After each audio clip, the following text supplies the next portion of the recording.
सृष्टि माहेश्वरी जी, आपका मैं स्वागत करता हूँ इस पॉडकास्ट पे। व्यक्तिगत तौर पे आपने मेरी बहुत मदद करी है। शुरुआती दिनों में जब मैं वीगन बना था, तो आपने मुझे बहुत गाइड करा। 60% से जो ज़्यादा जानकारियाँ थी वीगनिज़्म के बारे में, वो आपने मुझे दी थी। इसके लिए मैं आपका सदैव आभारी रहूँगा। लोगों से ऑटिज़्म के दौरान उनसे कैसे बातें करनी है, कैसे उनसे डील तमाम जो चीज़ें थी, उन सबको मैंने आपसे ही सीखा है। इसके लिए मैं तहे दिल से आपका पुनः शुक्रिया अदा करता हूँ, धन्यवाद देता हूँ। कैसी हैं आप? मैं बढ़िया हूँ, आप बताइए? सब बढ़िया है। आप अपना कुछ सब बढ़िया। यहाँ परिचय दें लोगों को। कहाँ से हैं, क्या करती हैं?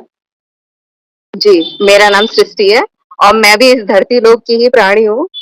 पिछले करीब 2 साल से मैं वीगन हूँ और जब सृष्टि वीगन है, तो पूरी दुनिया, पूरी सृष्टि इस सृष्टि से पीछे कैसे रह गई? चाहती हूँ मैं आपसे। क्या बात है। ये तो बहुत ही अच्छा आपने शुरुआत कर दी। एक पंच लाइन के साथ आपने ज़बरदस्त लोगों को प्रेरणा दिया और आगे का पॉडकास्ट और भी शानदार होगा। अभी हम लोगों ने एक सीरीज स्टार्ट करी है पॉडकास्ट की, जिसमें वीगन फ्रेंड्स को बुलाते हैं। जी। जिसमें अभी कुछ दिन पहले 4-5 दिग्गजों को हमने बुलाया था यहाँ पे। उसमें से वीगनिज्म, एंटीनेटलिज्म, एंटी स्पीसीज्म और साथ-साथ मिनिमलिज्म के बारे में ढेर सारी जानकारियाँ उन लोगों ने इस पॉडकास्ट पे दिया है, जो सीरीज रहा है पॉडकास्ट पे।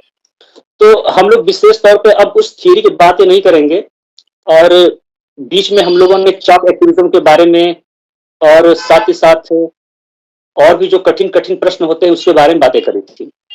आज कुछ अलग प्रश्न हम लोग लेकर के आए हैं, जो हम लोग आपसे जानना चाहेंगे। और हमें इतना पता है कि आप अकेली बहुत जगह पर ट्रैवल भी करती हैं, तो आप तमाम तरह के लोगों से मिलती भी हैं और आप चलते-फिरते आप प्रचारक का काम कर जाती हैं। मैंने ये देखा अक्सर कि आप चलते-चलते ट्रेन में, लोकल बस में, स्टिकर के माध्यम से और कभी कुछ अलग एक्टिविटी के माध्यम से लोगों तक अपना संदेश पहुँचा ही देती हैं। जो कि बहुत ही अच्छा है, क्योंकि अपने समय का अगर अच्छा सदुपयोग करना है तो कोई आपसे सीखे। तो पहले प्रश्न से हम लोग पॉडकास्ट की शुरुआत करना चाहेंगे।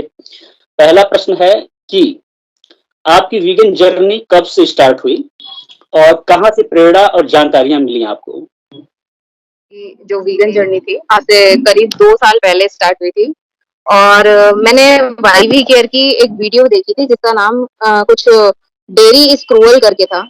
वहाँ से मेरी जर्नी स्टार्ट हुई।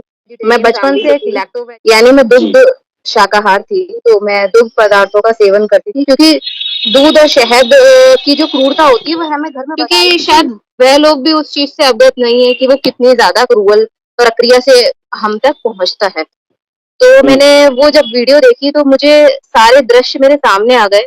कुछ साल मतलब मेरे बचपन के समय में मेरे पास एक खरगोश थी। वो मतलब पैरालाइज्ड हो गई थी, तो मैं उसको लेकर आईवीआरआई जाती थी। वहाँ मतलब जो पशु चिकित्सालय होता है, वहाँ पे मैंने कई बार वहाँ पे गाय और भैंसों को कृत्रिम गर्भाधान होते हुए देखा था, जिसको मैंने कभी बहुत ध्यान से कभी देखा ही नहीं।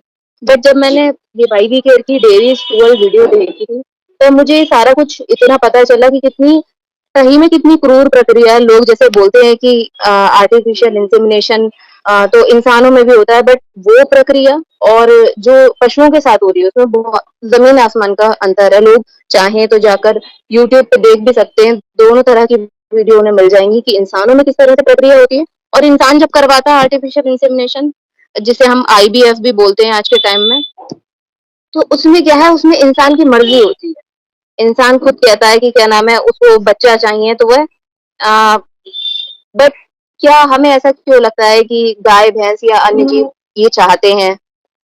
अरे अगर वो चाहते हैं तो वो उन्हें खुला छोड़ दिया जाना चाहिए। हम उस प्रक्रिया में हस्तक्षेप करने वाले कौन होते हैं? मैं एक स्त्री हूँ, तो मुझे ऐसा लगता है कि एक सच्ची स्त्री दूसरी स्त्री के शोषण में कैसे सहयोग दे सकती है। जब 2012 में आपको याद होगा कि दिल्ली में निर्भया के साथ एक काम हुआ था, बहुत गलत हुआ था। जब वह मतलब इतनी ज़्यादा लोगों को लगता है कि बहुत बुरा है, तो फिर गाय-भैंसों के साथ हम वही क्यों कर रहे हैं? वही तो प्रक्रिया हो रही है। अगर यही हमारी बेटियों के साथ हो रहा होता, तो हम इसे कुकृत्य कह देते। कहते हैं ना, कुकृत्य हुआ। और हम इतने स्वार्थी क्या सच में हैं, जितना आज इंसान मतलब स्वाद के लालच में अंधा होकर मतलब जानवरों के साथ में कुछ भी कर रहा है। आप समझिए कि सिर्फ दूध की वजह से नहीं, मुर्गियों से अंडे निकालने के लिए भी यही प्रक्रिया का सामना करना पड़ता है उन्हें, और अन्य जीवों को भी ऐसा ही सब, उनके साथ भी यही सब होता है। तो मेरे बस कुछ सवाल हैं जो आपके चैनल के माध्यम से मैं दर्शकों से पूछना चाहूंगी। जैसे मैंने कुछ सवाल खुद कुछ साल पहले खुद से किए थे। क्या 2-3 साल की उम्र की जो माँ है, वह 25-30 साल के इंसान को दूध पिला रही है, या हम उससे दूध छीन रहे हैं, तो यह हमारी अबोधता दर्शाता है या फिर हमारे अंदर की परिपक्वता? ये मेरा सवाल मैंने खुद से किया था। मैं चाहूंगी आपके जो दर्शक हैं वो खुद से करें ये सवाल। एक सवाल मेरा ये है कि अगर गाय भैंस इंसान के लिए दूध बनाती हैं, तो फिर उन्हें ये क्रूर प्रक्रिया जिसे कृत्रिम गर्भाधान कहते हैं, ये उनके साथ क्यों किया जा रहा है? मेरा एक सवाल और है जो मैंने खुद से किया था, आपके दर्शक भी खुद से कर सकते हैं। क्या मेरा पोषण बच्चे के भोजन से ही मिलेगा, या कोई मेरे पास विकल्प है वनस्पति आधारित जिससे मैं अपना सारा पोषण ले सकती हूँ? बस इतने सी सवाल, आपके सवाल का बस इतना सा ही जवाब देना चाहूंगी मैं। जी, मैं चाहूंगा कि जो आपके प्रश्न थे इसका बोध जो जितने भी दर्शक देख रहे हैं होना चाहिए, और कहीं-कहीं अगर अपनी अंतरात्मा से ये प्रश्न करें तो उनको इसके जवाब भी ज़रूर मिलेंगे। बिल्कुल सही जवाब उन्हें खुद ही मिल जाएगा, मतलब किसी और से उन्हें सवाल करने की जरूरत नहीं। चलिए, बहुत बढ़िया आपने अपनी जानकारी दी यहाँ पे और कैसे आप वीगन बनी। और अब हम लोग दूसरे प्रश्न की ओर आगे बढ़ते हैं। और जैसा कि अभी बहुत सारे जो चल रहे हैं देश में कि एनिमल फार्मिंग से बहुत सारे फायदे हो रहे हैं, लोगों का ऐसा कहना है, और लेदर इंडस्ट्री के लिए स्लॉटर हाउसेज और सब बहुत सारी चीजों का प्रावधान है हमारे देशों में। तो बहुत ज्यादा एनिमल फार्मिंग होने से और लेदर इंडस्ट्री बढ़ने से लोगों का ये मानना है कि देश की ग्रोथ जीडीपी बढ़ेगी। लेकिन कुछ रिसर्च से ये पता चला है कि ये सारा कुछ कहने का है, क्योंकि अगर हम अप्रत्यक्ष रूप से देखें तो फायदा अगर हमें 50 यूनिट का है तो 100 यूनिट का नुकसान भी हो रहा है, क्योंकि ग्लोबल वार्मिंग सब बढ़ते जा रहा है। उसकी वजह से और भी नुकसान, हेल्थ पर भी बहुत सारी चीजें हो रही है। तो इसके बारे में बताएं कि एनिमल फार्मिंग के क्या नुकसान हैं, इसके बारे में थोड़ा बताएं। अच्छा जी, जरूर बताती हूँ मैं पहले आपसे एक सवाल करना चाहूंगी कि फायदे बताइए, मतलब जैसे लोग बोलते हैं ना कि नुकसान, आप पूछ रहे हैं नुकसान, मुझे फायदे बताइए, आप फायदे कितने गिना सकते हैं मुझे एनिमल फार्मिंग के? मुझे लगता है सभी लोग सिर्फ एक ही फायदा गिना सकते हैं कि भारत के लोग इससे पैसा कमा रहे हैं, उनकी रोजी रोटी चल रही है, उनका घर चल रहा है, उनका चूल्हा चौका चल रहा है। मेरे ख्याल से खाली सिर्फ एक ही जवाब होगा उनके पास, फायदा जो वो दिखाएंगे, उसके अलावा वे कुछ नहीं दिखा सकते। तो अब हम नुकसान की तरफ चलते हैं। जैसे आपने मुझसे पूछा कि नुकसान क्या क्या हो सकते हैं ना एनिमल फार्मिंग से, तो प्रकृति पर जो दुष्प्रभाव हो रहा है वह एनिमल फार्मिंग का बहुत बड़ा, मतलब एनिमल फार्मिंग बहुत बड़ा रीजन है उसके पीछे। आप देख रहे हैं आज जगह जगह जहाँ पे बारिश इस सीजन में होती भी नहीं थी, वहां बहुत भयंकर रूप से बारिश हो रही है, और क्या नाम है, फ्लड अलर्ट भी आ गए हैं, और कोई कोई जगह सर्दी भी शुरू हो गई है, बीच बीच में सर्दी आ रही है, गर्मी आ रही है, मतलब मौसम बहुत तेजी से बदल रहा है। और ये सिर्फ एक शुरुआत है जो कि एनिमल एग्रीकल्चर से हो रही है। दूसरा, ये जो अगला नुकसान मैं बता रही हूँ, स्वास्थ्य के लिए हानिकारक है एनिमल फार्मिंग। आप देखें तो कैसे कि जितने जीव आप पैदा करोगे अपने खाने के लिए, आपको पता ही है कि वो जो हमारी एग्रीकल्चर लैंड होती है उसमें जो भी पौधे या खेती बाड़ी की जाती है, उसमें से 75-76% वो इन लोगों को खिलाने के लिए यूज में लिया जाता है। बाकी जितने आप पैदा करेंगे वो लेंगे तो कार्बन डाइऑक्साइड ही तो छोड़ेंगे और ऑक्सीजन ही लेंगे। तो हम जितने ज्यादा पैदा करेंगे उतने ज्यादा वो ऑक्सीजन उतने लोगों में डिवाइड हो जाएगी और कार्बन डाइऑक्साइड उतनी ज्यादा बढ़ती चली जाएगी। बाकी आप जानते हैं कि जो डेयरी के एनिमल्स होते हैं उसकी वजह से मीथेन गैस भी निकलती है, मीथेन गैस उससे कितनी कितनी ज्यादा दुष्प्रभाव, मतलब उससे कितना ज्यादा नुकसान है। आज भारत भी, आपने देखा ही होगा, आपको पता ही चला होगा कि भारत हर ट्रीटी से बाहर जा रहा है जितनी भी पर्यावरण से रिलेटेड होती हैं। उसका एक रीजन यह भी है कि इंसान पैसे के पीछे बहुत बुरी तरह से भाग रहा है। अब एक नुकसान और मैं बताना चाहूंगी आपको कि देश में जो हम देश से विदेश में मांस भेजते हैं, जिसे हम कहते हैं कि एक्सपोर्ट कर रहे हैं, तो उसका कोई हम टैक्स नहीं लेते हैं। मतलब अगर हम टैक्स ले रहे होते तो हम कहते हैं कि हमारी कमाई हो रही थी, पर हम टैक्स भी नहीं ले रहे हैं। इसे जानने के लिए लोग चाहें तो आचार्य जी की एक वीडियो थी, जो कि मेनका गांधी जी के साथ थी, उसे वो वार्ता को देख उसका सकते हैं। लिंक लिंक हाँ, डिस्क्रिप्शन में लिंक है उसका। जी, जी, उसे दे दीजिएगा आप लोगों को। और गूगल पे भी लोग सर्च कर सकते हैं कि मतलब कितना पैसा कैसे आ रहा है, क्या नहीं आ रहा। और जितना हम जी। पैसा कमा रहे हैं ना, उससे कई गुना ज़्यादा हम चाहें तो अपनी जो पुरानी फसलें थी, जो भारत की जड़ें थी, जो हमने खोखली कर दी। बोलना चाहिए कि जैसे बाजरे की खेती, ज्वार की खेती, फल, सब्जियाँ इत्यादि जो भी हम कर रहे थे, वह मतलब आज के समय में बिल्कुल खत्म ही हो गई हैं। मैंने कुछ टाइम पहले मुझे एक दूध वाले जो होते हैं ना, बहुत बड़े व्यापारी नहीं थे वो, छोटे-मोटे थे, गाँव से थे, किसान थे। मतलब हुँ। तो मैंने उनसे पूछा कि आपको कैसा लगता है कि आप ये मतलब दूध का कारोबार कर रहे हैं? आप ऐसा क्यों नहीं करते कि आप फसलें उगाएँ और मतलब खेती-बाड़ी करें? तो उनका कहना ये था कि मैडम मैं पहले बाजरे की खेती करता था। हुँ। और उसने मुझे खुद बताया, बोले कि बाजरा आपको पता ही है कितना ज़्यादा पहले के टाइम में उसकी माँग थी, क्योंकि लोग अपना पोषण उससे लेते थे। आज के समय में लोग हाँ। बाजरे की, ज्वार की खेती ही नहीं कर रहे हैं। बोले तो मजबूरन मुझे ये काम करना पड़ रहा है, क्योंकि ये एक मुझे यही विकल्प आसानी से दिखाई दिया, क्योंकि हम पढ़े-लिखे नहीं हैं, तो हमें लगता है कि हम और क्या काम करें। तो मैंने बोला अगर लोगों की डिमांड आनी शुरू हो जाएगी बाजरे, ज्वार और ये सारे फल सब्जियों की अच्छी, तो क्या आप हुँ। फिर से वो काम शुरू कर देंगे? तो लोग तैयार हैं। आज भी वो दूध का व्यापार को त्याग करके वह फिर से उन फसलों को उगाने के लिए तैयार हैं। बस लोगों को इतना जागरूक होना ज़रूरी है कि वह अपना पोषण वनस्पति से लें, ना कि किसी जीव से लें। जी। ऐसा नहीं है कि हमारे देश में सब बहुत बड़ी क्रूरता से ही पैसा कमाना चाह रहे हैं, नहीं। लोग आज भी चाहते हैं कि कोई ऐसा विकल्प हमें मिले कि हम बिना खून के अच्छा पैसा कमा सकें। हुँ, हुँ। तो इसमें पूरे देश के लोगों का, अच्छे लोगों का योगदान होना बहुत ज़रूरी है। जब तक लोग अच्छी चीज़ों की माँग नहीं करेंगे, लोग नहीं माँगेंगे कि हमें ये मांस और दूध और ये पशु पदार्थ नहीं चाहिए, तब तक ये किसान बेचारे मजबूर हैं ये सब करने के लिए, बहुत मजबूर हैं वो। वो नहीं करना चाहते हैं ये सब। हुँ। और बाकी आपने बोला कि लेदर पार्क, तो जो लेदर पार्क यूपी के कानपुर में या एमपी में बन रहा है, उससे जितना फ़ायदा होने वाला है, आप समझ लो कोई हाथ से तो बैठ के काटेगा नहीं वहाँ पे। आपको पता ही है कि करीब 1 लाख गाय-भैंस का वहाँ पे खाल उतारा जाएगा। तो बस ये है कि आपका इंडिया और ज़्यादा अच्छे लेवल पे टॉप 5 में क्या टॉप 1 पे पहुँच जाएगा बीफ में, और लेदर में भी वही पहुँचाना चाहते हैं। तो सिर्फ़ पैसा ही सोचे कि पैसा ही सब कुछ है, तो पैसे से ज़्यादा हम अपने देश का नुकसान क्या कर रहे हैं, हम इन पशुओं को ज़बरदस्ती जब पैदा करते हैं, फिर इन्हें क्या नाम है कत्ल करने तक जो खिलाते-पिलाते हैं, उससे हम बहुत ज़्यादा अपने पर्यावरण पे नुकसान पहुँचा रहे हैं। हम बहुत अच्छे से जानते हैं कि अगर खेती कैसे करी जाती है? खेती बिना पानी के नहीं कर सकते हम। आज कितने सारे शहर हैं जो बिना पानी के या पानी की किल्लत से जूझ रहे हैं। तो क्या हम हुँ। और आप ऐसा चाहेंगे कि हमारे आने वाले 10-15 साल में बच्चे बिना पानी के जिएँ? कैसे जिएँगे वे? हुँ। अगर हम ऐसे ही ये पशु पदार्थों की माँग करते रहेंगे और देश हमारा बीफ और ये लेदर को एक्सपोर्ट करने में ही लगा रहेगा, तो क्या हमारे बच्चे बिना पानी और बिना अनाज के जी लेंगे? या बिना असंभव ही है।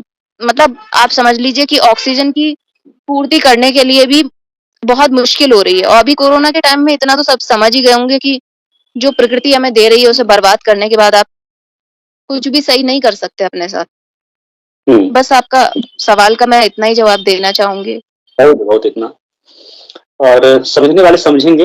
रिसर्च जी, करने का तो गूगल, इंटरनेट बचा ही है, जी, बाकी अपना देखें लोग। तो ये तो रही कि अ, हम लोगों के खाने में कैसे क्रूरता हो रही है। अब हम लोग बात करते हैं पहनावे में क्रूरता के बारे में। तो पहनावे में क्रूरता कैसे होती है और क्या क्रूरता मुक्त परिधान का कुछ प्रावधान है हमारे यहाँ? जी, मैं बताती हूँ इसके विषय में। जैसे पहनावे की क्रूरता आप कह रहे हैं, तो आपका जहाँ तक मुझे मेरा मानना है कि आप बोलना चाह रहे होंगे कि जैसे हम लेदर पहनते हैं, फर पहनते हैं, वूल पहनते हैं या सिल्क पहनते हैं, इस सब में क्रूरता होती है। मेरे ख्याल से आप यही पूछना चाहते होंगे ना? जी, जी, जी। तो मैंने बचपन में एक सीरियल देखा था, पता नहीं किसी ने देखा होगा या नहीं, बहुत छोटी थी मैं तब वो आता था, मतलब रेशम की क्रूरता मैंने उसमें देखी थी। उस हुँ, सीरियल का नाम था रेशम डंक।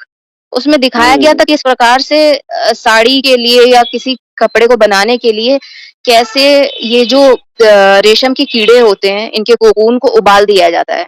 एक साड़ी को हुँ, बनाने के लिए 20 से 30 हज़ार कोकून को अगर आप ज़िंदा पानी में उबाल रहे हैं, तो क्या आपकी अ, खूबसूरती में चकाचौंध लगाने वाली साड़ी क्या इतनी कीमती है या इतनी ज़रूरी है आपके लिए कि आप 20 से 30 हज़ार मौतें उसके लिए करवाना चाहते हैं?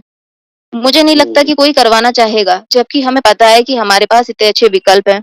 जैसे कि आप समझ लीजिए ऑनलाइन जाएँगे तो आपको मिल जाएगा सिल्क की जो साड़ीज़ हैं, एक शिवम साड़ीज़ करके हैं, उनका भी मतलब वीगन साड़ीज़ आती हैं, मतलब वीगन अच्छा। सिल्क की साड़ीज़। हाँ, हुँ, और लेदर ज़्यादा मात्रा में अब सब जानते ही हैं कि लेदर किस तरह से आ रहा है। पहले के समय में जैसे पशु मर जाता था, तो उसका खाल उधेड़ लिया जाता था, उससे कुछ उन्होंने बना लिया, उसे चमड़ा हुँ, कहते थे। पर आज के समय में जो चमड़ा आ रहा है, ज़्यादा माँग करने की वजह से, तो उन्हें पशुओं को पाला ही इसलिए जाता है, उन्हें पैदा किया जाता है आर्टिफ़िशियली। जैसे साँप हो गए, मगरमच्छ हो गए या आप समझ लो कि भैंसें हो गई हमारे देश में। इन सबको मतलब पैदा ही किया जाता है और बढ़ाया ही इसलिए जाता है ताकि हम उनसे लेदर छील सकें, उनकी खाल उधेड़ सकें और उस खाल को पहन सकें।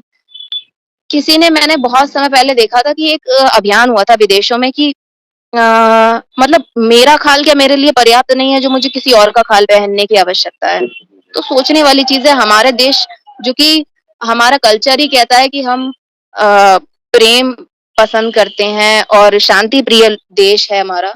तो हमारे देश में ये अशांति प्रिय परिधानों की क्या ज़रूरत? मुझे नहीं लगता कि जी, किसी को ऐसी ज़रूरत होगी। जबकि हमें पता है कि हमारे पास लेदर के अच्छे विकल्प हैं, जैसे कि पीयू लेदर या सिंथेटिक लेदर। और कुछ लोग इसमें आके ये भी बोलेंगे आपसे कि पीयू लेदर जो होता है वो क्या नाम है पेट्रोलियम का जो वेस्ट होता है उससे निकलता है। तो लोग बोलेंगे कि क्या नाम है एनवायरनमेंट के लिए नुकसानदायक है। बट नहीं, अगर आप जाएँगे गूगल पे सर्च करेंगे तो आपको पता चलेगा कि जब पशु की खाल को जब उससे उधेड़ा जाता है तो उसको खून को धोया जाता है नदियों में। आप हुँ, जाएँ हुँ, तो आप जाएँ कानपुर में जाके देखें कि हमारी गंगा नदी को किस तरह से गंदा किया जा रहा है। ये जब पशुओं को कत्ल करके उनकी खाल उधेड़ के धोई जाती है तो उसमें कम से कम जो पानी यूज़ होता है वो 3 गुना ज़्यादा यूज़ होता है बजाए पीयू लेदर की सफाई में। तो पीयू लेदर में 3 मतलब उसे डिवाइडेड बाय 3 कर देंगे आप तो इतना पानी यूज़ अच्छा, हो रहा है। हाँ, तो कम पानी यूज़ हो रहा है उसके लिए तो पर्यावरण को नुकसान वो ज़्यादा कैसे पहुँचा रहा है ना? सोचने वाली चीज़ है। और रही बात वूल की, तो वूल के लिए समझ लो भेड़ों के लिए कैसे आप वीडियोज़ जाके देख सकते हैं, बहुत सारी आपको वीडियोज़ मिल जाएँगी कि किस प्रकार से वूल को निकाला जाता है भेड़ की शरीर पे से। और उसकी हमें क्या ज़रूरत है जब हमारे पास एक्रिलिक के और कॉटन के क्लॉथ्स हैं। आप देखते होंगे आजकल सर्दियों में हुडीज़ आती हैं, कॉटन की होती हैं वो। मेरे पास आज से 15 या 16 साल पहले से एक हुडी है, मतलब अभी तक यूज़ करती हूँ मैं उसे। तो वो कॉटन की थी और अभी तक मतलब वो मुझे सर्दियों में काम देती है। हुँ, और मनी ट्री करके कंपनी है, इंडिया की है। अच्छा, उसके परिधान महँगे नहीं आते हैं और वो कॉटन हुँ, के ही मोस्टली बनाते हैं, क्या नाम मतलब बताया आपने सर्दियों के मनी? जो मनी ट्री MANI और ट्री। जी, तो ये अच्छे विकल्प है हमारे पास और फर से कौन-सी आप खूबसूरती बढ़ा सकते हैं या किसी मासूम जी के बालों से क्या कौन-सी खूबसूरती बढ़ा लेंगे। हमारी खूबसूरती तभी है जब हम दूसरे जीवों को मरने से बचा पाएँ, उनका शोषण ना करें, अपनी प्रकृति को बचा पाएँ। और बिना प्रकृति के कोई बोले कि मैं बिना प्रकृति के बहुत खुश हूँ, तो ये संभव ही नहीं है। प्रकृति है तो हम हैं और प्रकृति नहीं है तो कुछ नहीं है। बस हुँ, आपके इस सवाल का इतना ही जवाब देना चाहूँगी मैं और कोई आपका सवाल अगर होता है तो आप मुझसे पूछिए। जी, जी। और शादियों में अ, जी। जब लोगों की शादियाँ होती हैं तो बहुत हाँ। धूम-धाम से लोग मनाते हैं। तरह-तरह के परिधान भी खरीदते हैं और साथ-साथ एक नया प्रचलन हो गया है कि घोड़ी पर ज़रूर बैठना है लोगों को हुँ, हुँ। और सजा-सजा के घोड़ी भले ही घोड़ी कमज़ोर हो, दूल्हा उससे दुगना वज़न का हो, लेकिन घोड़ी ज़रूर चढ़ना चाहता है। और फिलहाल में हम लोगों ने देखा कि केदारनाथ, बद्रीनाथ में बहुत सारे जो सेव भक्तगण थे वो वहाँ पर दर्शन के इच्छा से वहाँ गए थे। तो वहाँ पर कई खच्चरों की मौत भी हो गई थी उस दौरान, उन पर सवारी के दौरान। तो ये जो चीज़ें आज भी प्रचलित हैं, जबकि आज के समय में बुलेट ट्रेन चल रही है, सुपरफ़ास्ट ट्रेनें चल रही हैं, वायुयान है। तो हमको समझना चाहिए और क्यों हम लोग इस चीज़ को बढ़ावा देते जा रहे हैं? क्या उसका विकल्प नहीं है क्या? और हम क्यों क्रूरता करते जा रहे हैं? हमारे पास इतने सारे विकल्प हैं। अभी आजकल देखिए बहुत सारे अच्छे लोगों ने अपनी शादियों में जिसमें लड़की लड़के को लेकर आ रही है बुलेट जो बाइक होती है, बाइक पे दूल्हे को लेकर आई है। तो मतलब ये चीज़ें हैं, लोग अच्छा काम कर रहे हैं तो उन्हें हमें उस नए समय के साथ हमें बदलना चाहिए। जैसे लोग बोल देते हैं कि ये तो हमारे यहाँ मतलब पहले से होता आ रहा है कि घोड़ी चढ़ना ज़रूरी होता है, तो ऐसा कुछ नहीं है। मतलब ये तो सिर्फ़ सोच की बात है। अब घोड़ी बददुआ दे दी तो शादी 6 महीने तक नहीं रहेगी। आप चाहें तो मैंने एक बहुत टाइम पहले अ, मतलब एक पोएम टाइप से लिखी थी अ, शादी दो लोगों की। तो उसे उसे ज़रूर आप एक बार पढ़िएगा। मुझे पूरी अभी याद नहीं है। मतलब मैं लिख देती हूँ तो फिर मुझे पूरा याद भी नहीं रहता है। तो वो मैंने लिखी हुई है, वो इंस्टाग्राम पे आप चाहें तो उसे पढ़ सकते हैं कि शादी 2 लोगों की और यहाँ घोड़ी सताई जाती है।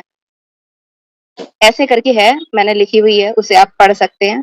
तो विकल्प हमारे पास बहुत सारे हैं। अभी आजकल कुछ लोग जेसीबी लेकर जा रहे हैं, उसपे मतलब शादी करके ला रहे हैं, तो वो भी अच्छा लगता है, मतलब कुछ नया करा उन्होंने। तो आपको ज़रूरी नहीं है कि आप किसी पशु पे बैठ के आएँ। आप आपके पास कार नहीं है, आप कार किराए पे ले लो। आपके पास बाइक नहीं है, किसी दोस्त की माँग लो, उसपे ले आओ। कोई ज़रूरी थोड़ी है, पैदल ले आओ जाके। तो ये ज़रूरी नहीं है कि आप किसी को जीव को सताओ और उसकी बददुआ लो और वो शादी फिर 6-7 महीने में उस बददुआ के चलते डाइवोर्स स्टार्ट हो जाता है, कोर्ट में चले जाते हैं केस। तो ऐसा कोई काम नहीं करें जो मतलब आपके लिए किसी के लिए हानिकारक हो। बाकी आपने जो कहा कि कहीं हम पहाड़ पे जाते हैं, कहीं किसी तीर्थ स्थान पे तो हम जैसे पशुओं के ऊपर जाते हैं। तो मुझे याद है मैं बहुत छोटी थी, 4 साल की थी, जब मैं पहली बार अपनी मम्मी के साथ गई थी वैष्णो देवी। तो वहाँ जो लोग हमारे साथ गए थे, वो लोग घोड़े पे गए और मैं छोटी थी तो मतलब थोड़ा थक भी रही थी। तो मेरी मम्मी 4 साल के बच्चे को तो गोद लेके कहाँ चलती। तो उन्होंने बोला कि क्या करें मतलब सब आगे निकल गए हैं और ये धीरे चल रही है तो हमें क्या करना चाहिए? तो मम्मी ने आपने सुना होगा पिट्ठू जो होते हैं ना लोग होते हैं, लोग चलते हैं और बच्चे को गोद में लेके जाते हैं, वो पैसे लेते हैं। लोग बड़े बुजुर्गों को या छोटे बच्चों को वो पीठ पे बिठा के लेके जाते हैं। सुना है। तो मुझे ऐसे करके भेजा उन्होंने। तो मतलब आप चाहें तो वो भी विकल्प एक सही है क्योंकि वो इंसान अपने वज़न जितना वज़न वो उठा सकता है उतना ही उठाएगा। बाकी तो जवान लोगों को तो जाना ही नहीं चाहिए किसी पे बैठकर जब आपके 2 कदम आपका साथ नहीं दे रहे हैं तो आपको मतलब जाने की ज़रूरत ही क्या है? आप जितनी दुआ का काम नहीं करेंगे उतनी आप बददुआ का काम करे आएँगे। अब मान लीजिए कि कोई जिस पे आप बैठे वो थोड़ी देर बाद मरा भी नहीं, मान लीजिए वो बहुत दर्द में करहा रहा है और कह रहा है कौन बैठ गया था मेरे ऊपर? तो कितनी दिल से बददुआएँ देगा तो आपका तीर्थ कहाँ रह गया फिर? तीर्थ तो तब तक सही है ना जब तक आप मतलब अपने पैरों पर जा रहे हैं क्योंकि इच्छा तो आपकी थी ना। उसने थोड़ी कहा था कि आ जाओ हम घुमा देंगे तुम्हें। ये गलत है। मेरे अकॉर्डिंग बहुत गलत है। तो कोई ज़रूरत नहीं है अपने पास के मंदिर में जाएँ आप, भगवान सब जगह आपको मिल जाएँगे और अगर पैरों में दम है तो ही जाना चाहिए इंसान को, किसी भी मतलब पहाड़ी क्षेत्र में, वरना जाने का कोई फ़ायदा नहीं। बहुत बढ़िया। जी। आजकल आजकल बहुत सारे लोगों में प्रचलन हो चुका है कि जो जो बड़े-बड़े घराने के लोग हैं या फिर मध्यम वर्ग भी कह लीजिए, तो अपने अपने स्टेटस को मेंटेन करने के लिए और शोबाजी के लिए, लोगों को दिखाने के लिए अ, अपने घर में पेट पालना शुरू करते हैं और थोड़ा-सा पैसा उनका इनकम बढ़ जाता है तो सोचते हैं कि पिटबुल लाकर रखेंगे, लेब्राडोर रखेंगे, जर्मन शेफर्ड रखेंगे, बहुत सारे और भी आते हैं उनको रखेंगे। तो इसके बारे में क्या कहना है? और एक कॉन्सेप्ट चला है एडॉप्ट नॉट शॉप, तो इसके बारे में बताइए क्या है ये और क्यों आवश्यक है? जी, ज़रूर। जैसे आपने कहा कि एडॉप्ट डोंट शॉप ये वाला जो जी। प्रचलन इस समय चला है ना, वही तो पूछ रहे हैं आप। तो मैं इस पे बताऊँ कि सभी जीव जो प्रकृति में है ना, रह रहे हैं, हाथी हो, घोड़ा हो, सूअर हो, ऊँट हो, कोई भी हो, वह प्रकृति में जब रहते हैं तो बहुत खुश होते हैं। मतलब कोई इंसान अगर बोलता है ना कि वह पाल रहा है किसी जीव को, तो मेरा मतलब मेरे अंदर से एक जवाब आता है कि सही में वो इंसान किसी जीव को पाल रहा है या वह जीव इंसान को पाल रहा है? क्योंकि ज़्यादातर देखा जाए तो इंसान किसी जीव को नहीं पाल रहा है। अ, जो जीव है ना, जो लोगों ने पाले हुए हैं, वह पाल रहे हैं इंसान को। जैसे हुँ, कोई बोल रहा है घोड़ा, तो वो घोड़े ने उस इंसान को पाला हुआ है क्योंकि उसकी रोज़ी-रोटी चल रही है तो पूरा परिवार खा रहा हुँ, है ना? कोई भी मतलब पशु-पक्षी सक्षम ना हो अगर आप अगर स्वतंत्र छोड़ देते हैं, स्वतंत्रता सर्वोपरि है, मतलब हमारे लिए ज़रूरी है तो हर जीव को ज़रूरी है। चाहे वो सड़क का कुत्ता क्यों ना हो या कोई भी जीव क्यों ना हो। तो अगर आप पालना चाहते हैं, अपने पास रखना चाहते हैं किसी को, तो ऐसे जीव को रखें जो सक्षम ना हो। उसे अपने घर में आश्रय दें आप, मतलब कैद ना करें बस। ना पैसा जी। देकर ब्रीडिंग इंडस्ट्री को आप बढ़ावा दें। ब्रीडिंग हुँ, करवा रहे हैं, जैसे जो लोग आपने अभी ब्रीड्स का नाम लिया, लैब्राडोर हो गया या जर्मन शेफर्ड हो गया या पिटबुल हो गया या हिमालयन हो गया या पग हो गया। ये बहुत सारे जीव हैं। मैंने बचपन में मतलब हमारे आईवीआरआई में मतलब जो एनिमल्स का होता है, वहाँ पे मतलब ये आप समझ लो जो पग होते हैं, इनमें हुँ, हर पग में मोस्टली 90% पग को बीमारी होती है। और बीमारी होने का एक बहुत बड़ा रीज़न ये है कि मतलब ये ब्रीड किए गए हैं। हुँ, इन्हें बनाया गया है एक तरीके से ना खुद से। तो इनमें बहुत बीमारियाँ होती हैं, इनको कैटरेक्स हो जाता है, आँखों में बहुत प्रॉब्लम हो जाती है। फिर ऐसे जीवों को लोग सड़कों पे छोड़ देते हैं। तो अगर जिसे पालना है तो वो ऐसे जीव को पालें, अगर ब्रीड भी पालना चाहते हैं जैसे कोई जना, तो ब्रीडिंग करवाएँ नहीं। अगर आप ब्रीडिंग को बढ़ावा दे रहे हैं तो आप मतलब देखा जाए तो शारीरिक शोषण यानी आप बोलें तो साफ शब्दों में बोलें तो बलात्कार को बढ़ावा दे रहे हैं, वो भी पैसा देकर। क्योंकि सब लोग जानते हैं कि कैसे ब्रीडर्स उनकी मैटिंग करवाते हैं, जो कि पूरी तरह से अगर हम देखा जाए अपने शब्दों में देखें, अपने आप देखें, तो वह मेरे अनुसार तो बलात्कार की श्रेणी में आएगा। तो क्या हमारे को इतना ज़्यादा अच्छा लगता है ब्रीडिंग वाले डॉग्स या कोई भी मतलब कैट्स हो गई या कोई भी जीव या जैसे फॉरेन वाले पैरट्स हो गए या कोई भी बर्ड्स हो गई, तो हमें इतना ज़्यादा ज़रूरी है कि हम उसकी प्रकृति में हस्तक्षेप दें। ये तो बहुत गलत है। तो मेरा मानना यही है कि मतलब आप पालें भी, मतलब इतना शौक वो नहीं। मैंने कुछ लोग ऐसे भी देखे हैं जैसे ये अडॉप्ट डोंट शॉप का जो कल्चर चला है, उसके बाद मैंने एक चीज़ देखी है लोगों के अंदर, मतलब जो मेरा मानना है वह मैं आपको बता रही हूँ। अलग-अलग मान्यताएँ हैं लोगों की। लोग सड़क पे से जो कुत्ता था वो उठा के घर ले आते हैं, उसे पाल रहे हैं, बिल्ली थी उसे ले आ रहे हैं, पाल रहे हैं, जबकि वह सड़क पे खुश था, उसे घर लाके जंजीरों में कैद कर रहे हैं। तो मेरे अनुसार किसी को कैद करना सही नहीं है, आप उसे बाहर ही रोटी दें। अगर वह सक्षम नहीं है, कोई गाय हो गई, वह बूढ़ी है, उसके चोट लगी है या कोई भैंस है, उसकी टाँग टूट गई, उसे पाल रहे हैं आप। मुर्गा है, उसकी किसी ने पर नोच दिया, वो नहीं जा सकता, चल सकता। किसी ने मतलब ऐसे कोई जीव को अगर आप रखते हैं जिसे बाहर दुनिया में वह सक्षम रूप से नहीं चल फिर सकता या खा पी सकता, खुद का भोजन नहीं ढूँढ सकता, उसे अगर आप पाल रहे हैं तो आप एक अच्छा काम कर रहे हैं। पर आप अगर ये अडॉप्ट डोंट शॉप के चलते आप किसी सक्षम हो रहे जीव को भी सक्षम नहीं होने दे रहे हैं, तो ये मेरे हुँ, अनुसार बहुत ही ज़्यादा गलत है। मतलब जब एक बिल्ली या एक कुत्ता अपनी माँ से जो चीज़ सीख सकता था, वह हमारे घर आके वो चीज़ नहीं सीख सकता है।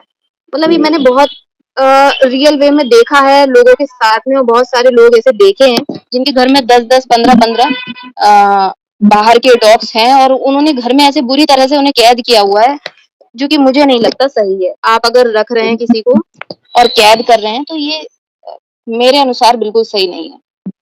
हुँ।